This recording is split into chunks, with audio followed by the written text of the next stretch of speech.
Hello dear students. So finally JEE Advanced is over. And if I talk about paper, I can say paper was neither so tough nor so easy. It was as usual as it should be for JEE Advanced. मतलब कि जैसा paper आता है JEE Advanced के लिए बिल्कुल वैसा ही था, जैसा कि मतलब मॉडरेट क्वेश्चन भी थे, इजी भी थे, टफ भी थे, जैसा कि हर साल आता है बिल्कुल वैसा ही था। तो here we have the questions, let's discuss. Start करते हैं, ठीक है। पहला क्वेश्चन से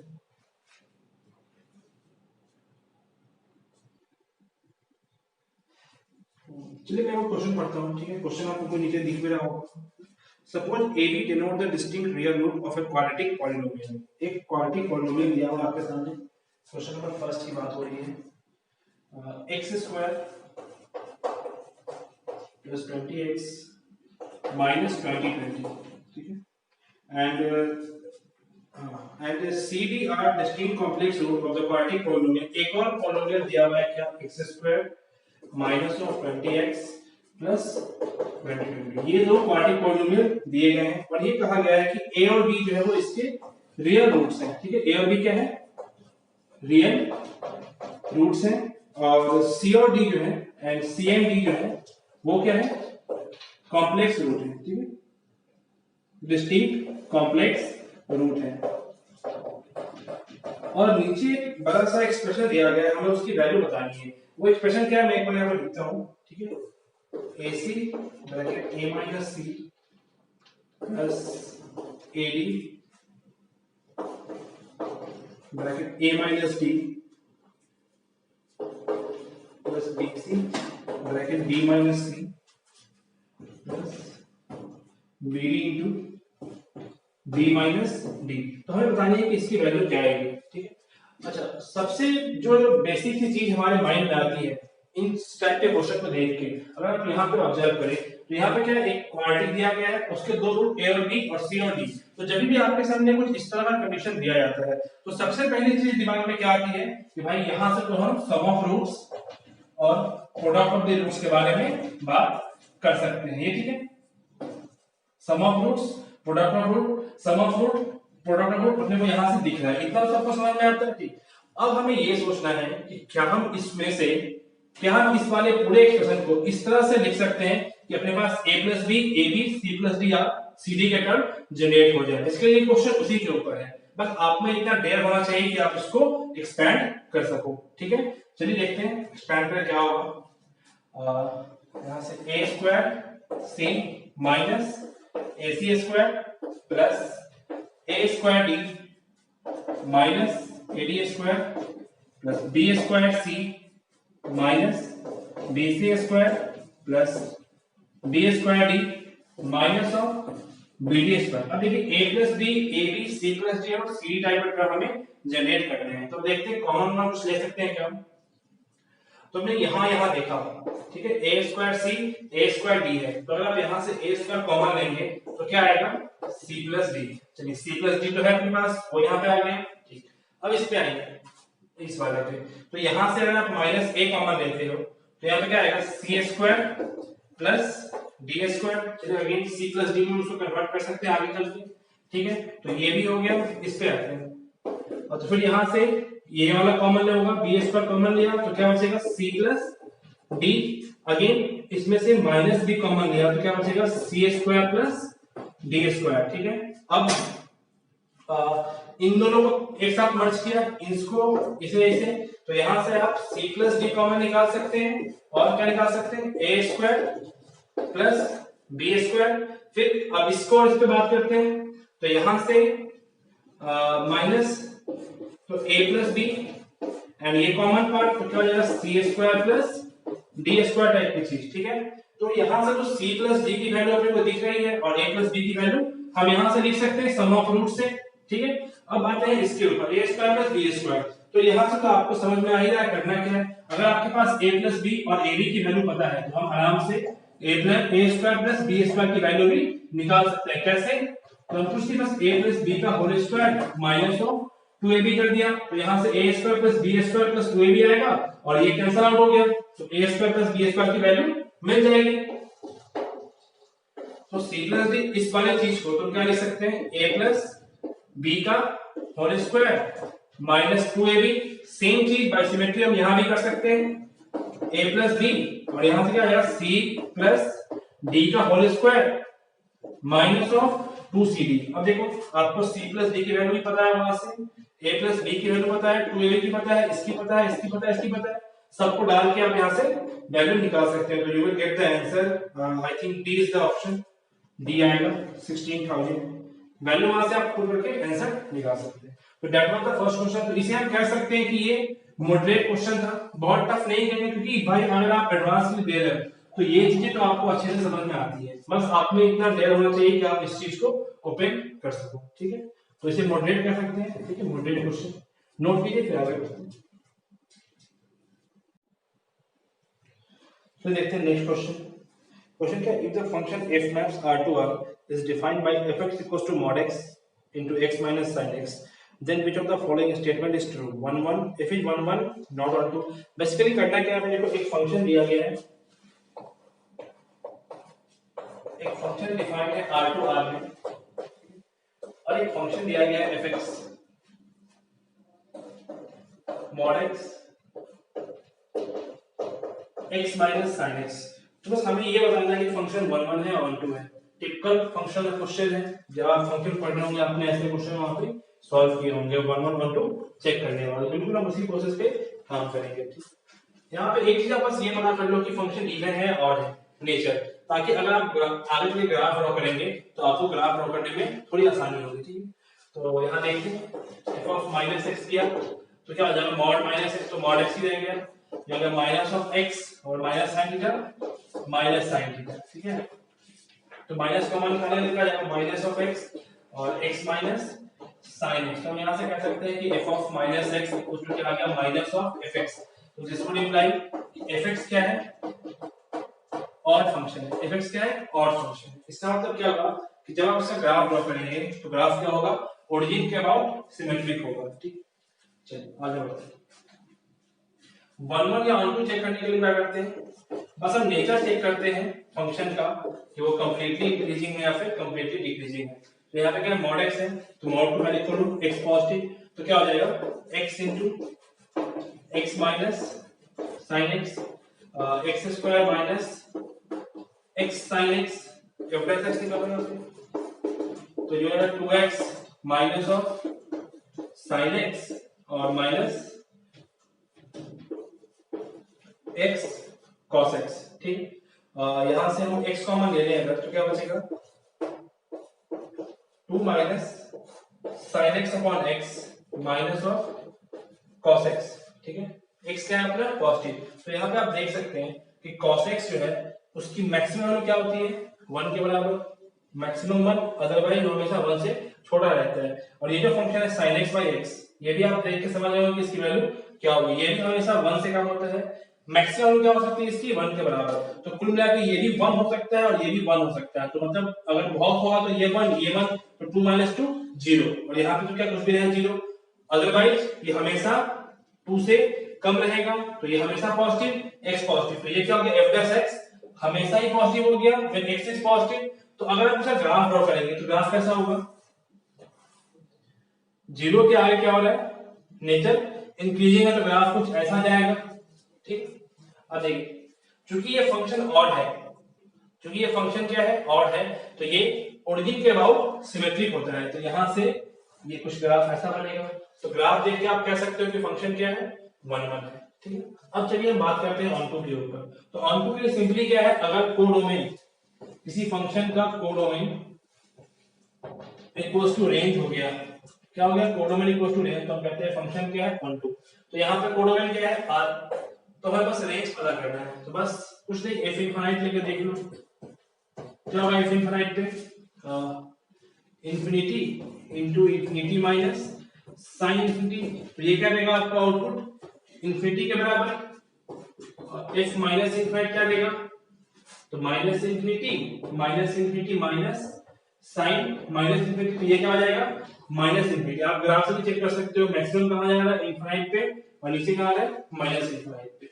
तो कोडोमेन इक्वल्स टू रेंज, मतलब रेंज क्या आ गया, माइनस इंफिनिट से लेके प्लस इंफिनिट, तो मतलब r के बराबर, तो कोडोमेन इक्वल्स टू रेंज हो गया। तो हम यहां से कह सकते हैं कि फंक्शन क्या है, 1 भी होगा और 1 2 भी होगा। तो अब चेक करो कौन सा ऑप्शन सही है, फंक्शन क्या हो गया, f is 1 1 and onto, ठीक है। तो इसे हम मॉडरेट की कैटेगरी में डालेंगे, क्योंकि जब आप फंक्शन पढ़ते हो तो इस टाइप की प्रॉब्लम फंक्शन में कराए जाते हैं, ठीक है ना। काफी फेमस सा इक्वेशन होता है, मतलब फेमस ही चीज है ऑन वन ऑन टू जो फंक्शन में कराया जाता है, इसे हम मॉडरेट क्वेश्चन कहेंगे, ठीक है। बेसिक प्रोसीजरल क्वेश्चन है, कहीं से भी एक्स्ट्रा दिमाग खर्च करने की जरूरत नहीं है, ठीक है। नोट कीजिए, फिर आगे बढ़ते हैं। चलिए नेक्स्ट क्वेश्चन पे आते हैं। क्वेश्चन क्या है, let the function f maps r to r and g maps r to r be defined by fx and gx, दो फंक्शन दिए गए हैं। then the area of the region in the first quadrant bounded by the curve y equals to fx, y equals to gx and x equals to 0। Basically यहाँ पे क्या दो curve दिया गया है, तो हमें उसका एरिया निकालना है, ठीक है। चलिए देखते हैं। चलिए कर्व लिखते हैं। कर्व क्या है, question number 3, fx equals to e power x minus 1 minus e power minus of mod x minus 1, ठीक। और gx क्या है अपने पास, हाफ e का power x minus 1 plus e power 1 minus x। तो हमें बस इन दोनों का ग्राफ ड्रॉ करके एरिया निकालना है, ठीक है। जो भी मेहनत करनी है वो ग्राफ ड्रॉ करने में ही करनी है, ठीक है। तो स्टार्ट करते हैं gx से, ठीक है ना। देखिए gx फंक्शन है क्या, gx equals to half e power x minus 1 plus e power 1 minus x, ठीक है। और इसको डिफरेंशिएट करते हैं, g dash x तो क्या होगा, half e power x minus 1 और minus e power 1 minus x। g dash x को मतलब डिफरेंशिएट किया, उसको 0 से इक्वेट करते हैं, तो क्या हो जाएगा, देखते हैं आपको, e power x minus 1 minus e power 1 minus x, ये 2 तो कैंसिल हो गया उधर जाके, इक्वल्स टू 0। तो यहाँ पे क्या जाएगा, e का power 2 times x minus 1 minus 1 equals to 0। तो e का power 2 times x minus 1 equals to 1। तो यहाँ से आप देख सकते हो कि x इक्वल्स टू 1 रखने पे ये सेटिस्फाई कर रहा है। तो यहाँ से हमने g dash x को 0 से इक्वेट किया और 1 निकाला, तो मतलब 1 क्या हो गया इसका क्रिटिकल पॉइंट। तो ये हमें ये बता रहा है कि भाई 1 पे इसका नेचर चेंज करेगा ग्राफ, ठीक है। चलिए अब जब देखते हैं 1 के आगे क्या होगा, 1 के पहले क्या होगा। तो 1 के आगे आइए gx के ऊपर, मतलब g dash x के ऊपर। तो 1 से अगर आप कुछ भी लेंगे, मान लिया 2 लिया, तो e पावर 2 minus 1, तो e और ये हमेशा क्या होगा, इससे कम होगा, 1 minus x है तो ये बटे में जाएगा, तो ये हमेशा कम, ये बड़ा माइनस छोटा पॉजिटिव। तो g dash x क्या है, 1 से आगे हमेशा पॉजिटिव है, ठीक है। तो ग्राफ का हल्का का आइडिया हमें लग रहा है, ठीक। तो यहाँ पे कहीं पे 1 होगा। अब 1 पे वैल्यू क्या है ग्राफ की वो देखते हैं, मतलब 1 पे वैल्यू क्या है, तो हाफ 1 minus 1 0, 1 minus 1 0, तो 1 plus 1 2, 2 से 2 कैंसिल 1। तो यहाँ से y 1 होगा, तो मतलब कि ग्राफ जो है वो यहाँ से स्टार्ट होगा, ठीक है। और 1 के आगे क्या है, पॉजिटिव, मतलब इंक्रीज कर रहा है, तो ये कुछ ऐसे इंक्रीज करेगा, ठीक। अब देखिए 1 के पहले आते हैं, लेट्स से 0 पे चेक कर लो, यहाँ पे 0 डाल के क्या होगा, g0 क्या जाएगा ऐसे, हाफ e का पावर माइनस 1 प्लस e, तो half 1 by e plus e, कहाँ पे, g0 पे। तो मतलब वैल्यू कुछ यहाँ पे आएगा ऐसे, तो ये ग्राफ कुछ इस तरह का होगा। ये ग्राफ किसका आया, gx का। ये जो कर्व आया वो किसका कर्व आया आपके पास, gx का। अब बारी है किसकी, fx की। चलिए fx के लिए सोचते हैं। fx कर्व क्या है अपना, e का power x minus 1 minus e का power minus of mod x minus 1, ये ठीक। तो मॉडुलस इन्वॉल्व हो तो पहला काम क्या है, मॉडुलस को ब्रेक करना। चलिए मॉडुलस को ब्रेक करते हैं। तो x less than equals to 1 के, तो लेस देन इक्वल्स टू 1 के लिए मॉडुलस वाली चीज क्या होगी, नेगेटिव। तो नेगेटिव होगा तो ये माइनस साइन के साथ बाहर आएगा, तो माइनस माइनस कैंसिल हो गया, तो क्या बचेगा, e का power x minus 1 minus e का power x minus 1 equals to 0। तो x लेस देन 1 के लिए 0 है, मतलब एक कांस्टेंट फंक्शन आ गया, ठीक है। दूसरा x जब 1 से बड़ा हो जाए, तो जब 1 से बड़ा होगा तो ये पॉजिटिव है, तो सेम टू सेम बाहर आएगा, तो e पावर x minus 1 और इस माइनस की वजह से क्या हो जाएगा, 1 minus x।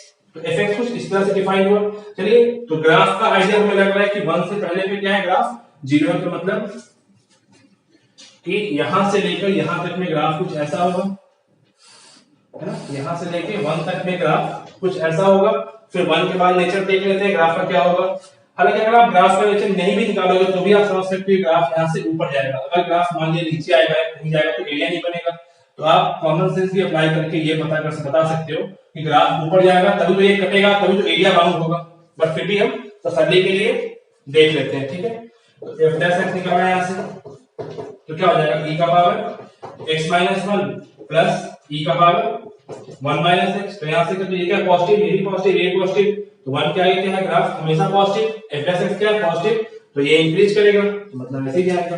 ये तो हमने पहले ही बता रखा है, ठीक है। तो बेसिकली हमें ग्राफ का आइडिया लग गया।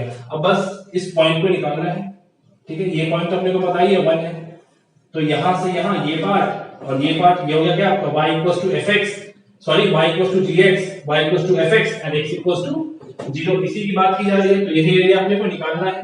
तो ये पॉइंट पता ही है, ये पॉइंट पता ही है, मतलब 0 1, बस ये पॉइंट निकाल लेना है अपने को। ये पॉइंट क्या आएगा, चलिए निकालते हैं। मतलब ये कहां पे गिरेगा x के लिए, तो उसके लिए क्या करना पड़ेगा, हमें इस ग्राफ को इसके साथ सॉल्व करना पड़ेगा। तो ये ग्राफ कौन सा है, ये ग्राफ है x ग्रेटर देन 1 के लिए, ये वाला ग्राफ है, ये वाला ग्राफ है, ठीक है। तो इस वाले का gx इसके साथ क्या निकालना होगा, पॉइंट ऑफ इंटरसेक्शन। तो जब पॉइंट ऑफ इंटरसेक्शन निकालेंगे, ठीक है, क्या होगा यहाँ पे, इस वाले ग्राफ का, सॉरी इस वाले ग्राफ का e power x minus 1 minus e power 1 minus x, इस वाले ग्राफ के साथ क्या निकालोगे आप, पॉइंट ऑफ इंटरसेक्शन क्या है, हाफ ऑफ e का power x minus 1 plus e का पावर 1 माइनस x, ठीक है। तो यहाँ से आपको x की वैल्यू मिल जाएगी। तो x साइन यहाँ से आएगा 1 प्लस ln रूट 3। ये मैंने कैलकुलेट करा था, आप कैलकुलेट कर सकते हैं, सिंपल कैलकुलेशन है बस। तो आपको यहाँ से x की वैल्यू मिल जाएगी। तो अब हमें पॉइंट का भी आइडिया हो गया, ठीक है। तो हमने ग्राफ भी निकाल लिया, पॉइंट ऑफ इंटरसेक्शन भी निकाल लिया। अब चलिए, अब सवाल है इसको इंटीग्रेट करके इसका एरिया निकालने का। तो ये मुझे आपने ये नोट कर लिया होगा, चलिए ठीक है। चलिए अब आते हैं एरिया के ऊपर, ठीक है ना। तो एरिया क्या है देख सकते हो आप, 0 से 1 में, 0 से 1 में क्या है, सिर्फ gx है, तो gx उसके बाद प्लस 1 से लेकर के क्या आता है 1 प्लस ln रूट 3 में क्या है, अपर ग्राफ भी है नीचे भी ग्राफ है, तो gx माइनस fx हो जाएगा यहाँ से, gx माइनस fx dx, ठीक है। तो 0 से 1 में gx कितना है अपने पास, ये, तो हाफ ऑफ e का power x minus 1 plus e का पावर 1 माइनस x प्लस 1 से लेकर के 1 प्लस ln रूट 3 में gx कितना है अपने पास, हाफ e का power x minus 1 plus e का पावर 1 माइनस x, e का power 1 minus x minus of fx, fx कौन सा, ये वाला, तो e का पावर x माइनस 1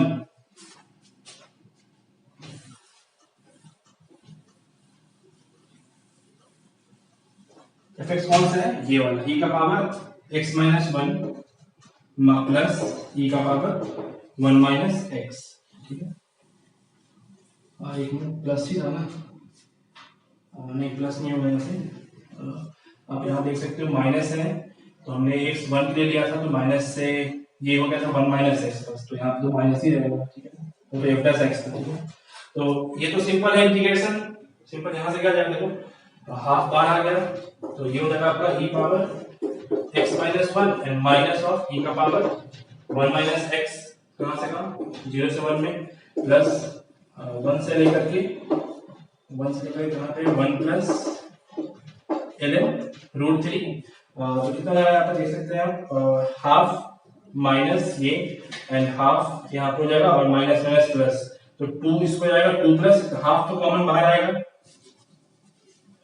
यहाँ पे क्या हाफ जो है वो कॉमन बाहर आ गया, और ये 2 इसको गया तो माइनस माइनस प्लस, तो 2 और ये 3, तो 3 times e of 1 minus x, और ये माइनस 2, e माइनस 2, तो माइनस ऑफ x माइनस 1, कहां से कहां में, 1 से लेकर के 1 प्लस ln रूट 3, ठीक है। तो यहाँ से धन रखो क्या आएगा, हाफ, मतलब आप धन रख के कैलकुलेट यहाँ से कर लेंगे, तो 1 रखेंगे तो क्या आ जाएगा, ये तो हो जाएगा हमारा 1 माइनस 1 0 ही हो गया, और 0 पे क्या आ जाएगा माइनस 1, तो मतलब minus of 1 by e plus e, ठीक है, आप एक बार कैलकुलेशन चेक कर लेना यहाँ पे, ठीक है। तो हाफ और यहाँ पुट करो आप, तो ये तो कितना आ जाएगा, ऊपर चलते हैं यहाँ से, ठीक है। तो हाफ ऑफ कितना आ जाएगा यहाँ पे 3, इंटीग्रेट करने पे 3e 1 माइनस एक्स माइनस के साथ और माइनस ऑफ e का पावर x माइनस 1 से लेकर के 1 प्लस ln √3, ठीक है। थोड़ा सा कैलकुलेटिव है, मतलब इंटीग्रेशन काफी आसान है, बस थोड़ा सा कैलकुलेटिव है प्लस माइनस को लेके, तो वो अगर आप पेपर पे करिए ध्यान से तो आपसे गलती नहीं होगी, मे भी 3 मिस्टेक हो गया हो, आप ध्यान रखेंगे इस बात का। अब आप यहाँ से वैल्यू पुट करके आंसर ला सकते हैं, ठीक है। तो बेसिकली इस क्वेश्चन में करना क्या था, मेन चीज क्या था, वो बस ये ग्राफ ड्रॉ करना था आपको, ठीक है। बाकी तो इंटीग्रेशन आसानी था, बट फिर भी इतना कुछ करना था इसमें, तो इसे हम टफ की कैटेगरी में डालेंगे। ये कैलकुलेशन आप कर लेंगे खुद से, चलिए ठीक है। नेक्स्ट ठीक है, बेसिकली यहाँ पे क्या है, आप थोड़ा सा इस पार्ट का ध्यान रखें, कैलकुलेशन पार्ट का। आपका जो इंटीग्रल आएगा वो ये आएगा, ठीक है। ये हमने पॉइंट ऑफ इंटरसेक्शन निकाला, कैसे वो आप समझ रहे हो, gx dx प्लस 1 से लेके 1 plus ln √3 gx minus fx। तो बस आप थोड़ा इस कैलकुलेशन पार्ट का ध्यान रखें, क्योंकि बोर्ड थोड़ा छोटा है तो पूरे डिटेल में बात नहीं कर सकते हैं, ठीक है। नोट कीजिए, फिर नेक्स्ट पे आते हैं। नेक्स्ट क्वेश्चन पे आते हैं, नेक्स्ट क्वेश्चन पे आते हैं। नेक्स्ट क्वेश्चन कहां से